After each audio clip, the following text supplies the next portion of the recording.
Bonjour à tous, je suis Gilles Mancillon, je revenais vous saluer aujourd'hui, j'espère que vous passez une très bonne semaine avec cette nouvelle lune qui nous apporte toutes sortes d'énergie positive, hein. Il faut apprendre à mourir pour renaître dans une nouvelle forme, ça permet de lâcher prise sur le passé, c'est quand même un cadeau qu'on nous a donné, cette possibilité de mourir et de renaître, que ce soit psychologiquement ou même physiquement, parce que ça permet de remettre les pendules à zéro et de recommencer, hein, de toute manière, ça fait partie du programme, il faut essayer d'éliminer toutes les peurs, on est là pour apprendre à dominer la peur pour revenir à l'amour, et savoir que quand on a des sentiments ou des énergies, des pensées négatives ou des pensées ou des ressentis négatifs, il faut apprendre à rediriger cette énergie, hein. Faut plus subir ces choses-là ou continuer à les cultiver pour voir où elles vont, pour essayer de les réparer ou quoi que ce soit. Il faut lâcher prise et revenir immédiatement sur la lumière et savoir que au plus on appelle la lumière, au plus on devient cette lumière, hein. Faut se répéter, je suis la lumière, je suis l'amour, je suis. Répétez-vous ça, hein, je suis la lumière, je suis l'amour, je suis. C'est des mantras très puissants parce que ça nous ramène sur l'essence de qui nous sommes réellement. Je vais parler aussi un peu de la saison de Noël, là, c'est 6 semaines qui précèdent Noël, et c'est toute une grosse entreprise commerciale. Bon, l'idée, c'est de la connexion, hein, c'est savoir qu'on peut se connecter, c'est trouver ce, c'est la connexion et l'amour, l'énergie qu'on peut partager pendant ces moments, hein, parce qu'il y a beaucoup de gens, enfin, si vous aimez passer 6 semaines à acheter des cadeaux et préparer ce repas de Noël, mais on voit dans les magasins de nourriture, c'est 6 semaines, à partir de 6 semaines avant Noël, on peut plus rentrer, c'est plein à craquer, les gens sont là, ils passent leur temps à préparer ce repas de Noël, enfin bon, je peux pas une critique si ça vous plaît, parce que pour ceux avec qui ça plaît, mais en réalité, il vaut mieux rester simple, hein. Le cadeau, c'est notre présence avant tout. Et donc, ce qu'on doit apprendre, c'est plus beau cadeau qu'on peut se faire à soi-même pour Noël, c'est d'écouter notre voix intérieure. Et ça veut aussi dire peut-être donner moins de temps et de pouvoir aux autres, hein. C'est-à-dire que les autres, il faut s'occuper de soi, hein, pour suivre la joie, ces choses qui nous envoient de la joie. Et voilà, je tirais quelques cartes, je vais continuer un petit peu avec cette discussion rapide. La plus haute sagesse, ce sont les relations karmiques. C'est les relations, parce que ces relations karmiques, c'est ce qui nous protège, qui nous connecte, c'est de là où viennent toutes les résolutions doivent venir de ces échanges avec tous les gens qu'on connaît, tous les gens qu'on adresse. Et donc il faut arriver à détendre les tensions pour arriver à utiliser toutes ces relations, ces contrats d'âme pour avancer. Ce que l'on doit comprendre, c'est la santé. On doit avancer vers notre santé, toujours faire des efforts pour prendre soin de notre corps physique, hein. Le corps physique, c'est très solide, il tolère énormément de choses, mais pour pouvoir avancer vers cette ascension, ce procédé d'intégration des parties supérieures de nous-mêmes, on a besoin de faire de l'espace, on a besoin de le nettoyer, de le purifier. Des fois, je me dis, je m'y suis pris trop tard, ça va être très long, parce que bon, j'ai accumulé pendant des décennies, j'ai beaucoup fait la fête, disons. Et donc maintenant, je suis dans ce procédé de nettoyage. Ce que l'on doit faire, c'est l'Atlantide. C'est-à-dire, c'est ces mémoires qui reviennent, c'est se connecter à l'océan, c'est aussi ces mémoires de cette civilisation oubliée qui était Atlantide, et l'aboutissant, c'est l'Égypte. C'est-à-dire le pouvoir du rôle de la menti, les souvenirs qui reviennent, l'organisation des choses, harmoniser tous les karmas pour pouvoir se libérer, pouvoir dépasser. Mais les pyramides sont en réalité des temples de connaissance et d'initiation, c'est pas des tombeaux, même si elles ont été utilisées pour ça. On va apprendre énormément de choses sur toutes les pyramides ont été réactivées, hein, tout autour du monde, et tous les centres de pouvoir. Alors je voulais parler aussi de dire que bon, la peur et l'anxiété, c'est ce qu'on peut avoir, c'est par rapport à l'inconnu. C'est-à-dire que il faut arriver à développer sa confiance au maximum, hein, parce qu'en suivant cette voie intérieure, cette lumière intérieure, on passe de l'inconnu au connu. L'inconnu se révèle, mais il y a toujours des phases d'inconnu. Ce que l'on cherche, c'est trouver la paix et l'amour à l'intérieur de nous. Une fois qu'on est en paix à l'intérieur de nous, c'est le plus précieux des cadeaux. Par contre, on ne peut pas tout savoir, il faut laisser de la place pour pouvoir continuer à grandir. La sagesse de Dieu qui nous donne cette vie et consciente de toutes les choses et ne va pas compromettre notre plan de vie pour s'ajuster à nos petites choses du monde terrestre, hein. Il a besoin de nous éduquer, de nous continuer à pouvoir nous amener cette aventure qui est la vie, continuer à apprendre. On a besoin de grandir, mais on a besoin de s'amuser, de nouvelles aventures. Il faut laisser de la place pour ces nouvelles aventures. Ce que l'on cherche, c'est le silence à l'intérieur de nous, hein. C'est pouvoir rester en silence à l'intérieur de nous. Notre esprit mental reste en silence, et au plus on allume cette lumière intérieure, au plus on peut voir. On voit que toutes ces choses que l'on ne voyait pas avant ont toujours été là. C'est juste qu'on était distrait, on ne pouvait pas voir toutes ces choses. Donc c'est important de toujours chercher à visiter l'intérieur de soi-même. Il y a des trésors enfouis, mais seulement il faut faire face à certaines choses. Et ce que l'on recherche à l'intérieur de nous, qui a toujours été là, c'est la vérité, la bonté et la beauté. Tout a été toujours là, hein. Et seulement on était un peu aveugle à ces choses. Savoir que Dieu, c'est le grand rien et le grand tout. Dieu est fait de rien et de tout. Donc il donne cette expérience dans le cosmos à tous les êtres, qui est une expérience beaucoup plus expansive que tout ce qu'on peut l'imaginer. Mais même rien qu'en regardant notre petite planète, la Terre, il y a une diversité d'expériences et une richesse incroyable dans ce qui est proposé, parce que tout ce qui est, c'est Dieu qui a pris forme. Tous les êtres et toutes les choses sont des formes de Dieu. Dieu est fait de lui-même, il ne peut pas faire autre chose extérieur à lui-même. Après ça, il peut y avoir des déformations qui viennent de l'ignorance, mais des volontés individuelles, hein.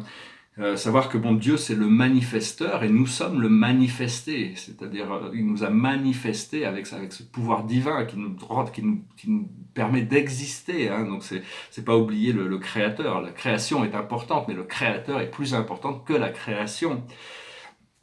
Cela dit, il faut garder faut garder nos yeux sur la balle, hein, de toute manière. Savoir que Dieu a donné la lumière au soleil, mais il nous l'a donné aussi à nous, hein. Et dire oui Dieu, je suis ta lumière, je suis votre lumière. Au plus on se répète ça, je suis la lumière, je suis l'amour, au plus on devient ancré dans notre réalité, dans cette réalité divine. Donc voilà, je voulais venir vous saluer aujourd'hui. J'espère que ce message aura été intéressant pour vous. Je vais tirer une dernière carte, chanter une chanson, faire un petit commentaire après.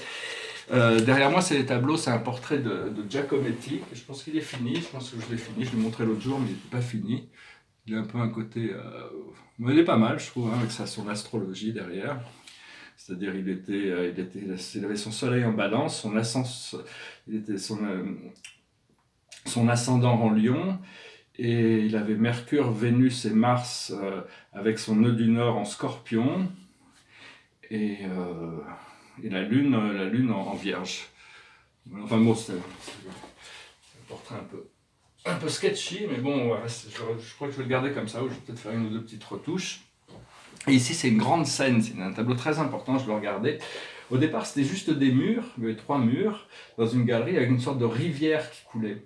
Et j'avais montré le tableau comme ça dans une expo à Trouville, mais enfin bon, je ne l'avais pas vendu, alors j'avais continué à travailler dessus. Puis il y a tous ces personnages qui sont arrivés. Alors ici, il y a un personnage central avec cette flèche qui monte, il a cette couronne avec son ego au-dessus, ce personnage un peu sombre qui regarde dans la lumière, qui regarde vers ce tableau, qui parle des gardiens de la vie.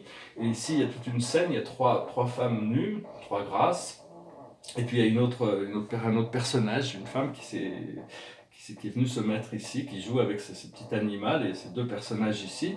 Et puis sur ce mur, il y a tout un dynamisme qui s'est créé. Alors ici, c'est une sorte de grand échiquier qui dit Rome, qui est connecté à l'absolu. Il dit 3, 2, 7 là-haut, et donc il s'est connecté au je suis, à l'infini, qui va sur l'ADN, qui est connecté à l'univers maître, et avec le seigneur du karma Saturne. Ça c'est l'hexagramme de la communauté avec les hommes, l'étoile verte et la lune de l'islam ici, et puis le sceau de Salomon, et donc et le soleil au-dessus qui mène à un logo. Et il y a Chiron là-haut avec Eunomia, Zeus, Apollon en dessous l'amour, puis ces personnages qui sont là. Et il y a toutes sortes de choses encodées, il y a un chat aussi qui est là, toutes sortes de choses encodées, il y a plein de petits détails très subtils dans ce tableau, je suis assez content, je me demandais de pouvoir les montrer un peu plus officiellement, je sais que ça va venir. Et je vais chanter une chanson qui parle de 2 choses, c'est-à-dire qu'il faut mourir pour renaître, c'est important, c'est d'apprendre à mourir pour renaître, et aussi la beauté de la rose. Une rose, la rose, c'est une des fleurs les plus célestes, hein. Dans le futur, notre galaxie va ascensionner, elle va devenir la galaxie de la rose d'or, quand elle sera complètement englobée de cette lumière divine, et où il n'y aura plus de contraste d'existence de la 3e, 4e dimension. Et donc, ça s'appelle Mon ami la rose. On est bien peu de choses, et mon ami la rose me l'a dit ce matin. À l'aurore je suis né, baptisé de rosée, je me suis épanouie, heureuse et amoureuse. Au rayon du soleil, je me suis fermé la nuit, je me suis réveillée vieille. Pourtant j'étais très belle, oui j'étais la plus belle des fleurs de ton jardin. On est bien peu de choses, et mon ami la rose me l'a dit ce matin. Vois le Dieu qui m'a faite, me fait courber la tête, et je sens que je tombe, et je sens que je tombe, mon cœur est presque nu, j'ai le pied dans la tombe, déjà je ne suis plus. Tu m'admirais hier, et je serai poussière pour toujours demain. On est bien peu de choses, et mon amie la rose est morte ce matin. La lune cette nuit a veillé mon ami, moi en rêve je l'ai vue, éblouissante et nue, son âme qui dansait bien au-delà des nues, et qui me souriait. Crois celui qui peut croire, moi j'ai besoin d'espoir, sinon je ne suis rien. Ou bien si peu de choses, c'est mon ami la rose qui l'a dit hier matin. Voilà, très belle chanson.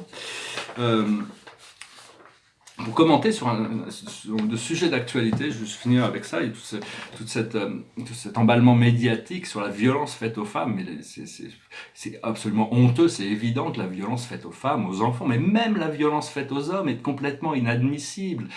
Et donc je pense que c'est bien de mettre tout en place pour essayer de prévenir tout ça, mais c'est surtout aux enfants qu'il faut apprendre de se respecter les uns les autres, respecter tout le monde, parce que les enfants à qui on dit « ouais, t'es un garçon, il faut te battre pour montrer que t'es le plus fort », quand ils grandissent, après ça, si leurs parents ne leur ont pas éduqué d'abandonner la violence complètement, ils peuvent le reproduire et penser que la violence est acceptable. On leur vend dans les médias toute cette violence qui est acceptable, dans les jeux vidéo, toute cette violence acceptable. Et donc ça vient vraiment d'une responsabilisation des parents, même si bon, ça ne veut pas dire qu'il ne faut pas agir sur le présent, sur les adultes présents, mais c'est déjà conditionner les enfants, leur donner une éducation. Il faut leur dire, faites l'amour, pas la guerre. Enfin, soyez dans l'amour, pas dans la brutalité et la violence. Donc ça vient vraiment, je pensais juste dire que toute forme de violence doit être condamnée, de toute manière. Enfin, je parlais de ça parce que c'est quelque chose qui est très présent, et c'est assez indigne que des hommes puissent abuser des femmes ou des enfants, mais même les hommes entre eux devraient arrêter de s'abuser les uns les autres. J'ai reçu une note ce matin, j'avais 9 sur 10, on m'a donné 9 sur 10 pour ma note. Je sais le petit point qui me manque, je sais où il est, je vais essayer de corriger. Bon, il y a beaucoup de gens qui n'ont même pas la moyenne par rapport au programme de l'ascension, mais enfin je trouvais que c'est pas mal d'avoir 9 sur 10, mais enfin bon, je voudrais avoir 10 sur 10, je voudrais pouvoir être complètement... puis on m'a demandé le choix entre plein de couleurs aussi ce matin en réveillant, et puis finalement j'ai choisi le blanc. Mais le blanc, c'est pas une couleur, c'est toutes les couleurs, comme le noir n'est pas une couleur, c'est l'absence de couleur. Ce qu'il y a, c'est que dans le blanc, si on rajoute quoi que ce soit au blanc, ça change sa nature, alors que dans le noir, il faut mettre énormément de couleurs pour changer la nature du noir. Alors que le blanc, c'est quand même très pur, autant en peinture, on évite d'utiliser le noir et le blanc, c'est des couleurs très difficiles à manier. L'esprit me dit que je serai bientôt chez moi, parce que là, je suis dans une situation extrêmement précaire et difficile et tendue, mais bon, l'esprit m'explique que je vais être bientôt chez moi, je pourrai être bien, pouvoir créer librement et puis recevoir. Et puis voilà, j'ai réussi à dormir 11 heures cette nuit, ça m'était pas arrivé depuis des années, parce que pendant des mois, j'étais insomniaque, je dormais 2 heures par jour, bon normalement 5-6 heures, ça me suffit de dormir 5-6 heures, mais là 2 heures par jour pendant des mois, et j'avais besoin de récupérer un petit peu, donc ça m'était pas arrivé depuis des années de pouvoir dormir 11 heures sans vraiment me préoccuper de ces choses. Je tiens une dernière carte. Je voulais montrer mon portrait aussi, ça c'est le deuxième portrait de Mondrian, il n'est pas encadré, c'est le deuxième portrait de Piet Mondrian. Ils sont pas mal, c'est des études. Bon, quand on va un peu loin, le portrait se perd, disparaît un petit peu, mais enfin, je pense que Ça donne l'intérêt de vouloir se rapprocher et regarder les choses de près. La carte de la journée, c'est le 4 d'Ariel. Donner, c'est aussi recevoir. Résister au changement. Savoir dépenser ou économiser son argent. Donc c'est apprendre à donner, mais aussi à recevoir. Hein. C'est-à-dire que bon, la vie, c'est un échange, et puis il faut essayer de lâcher prise sur la résistance au changement. Voilà, je vous salue, je vous remercie, je vous souhaite une excellente journée, je vous dis à bientôt, namasté.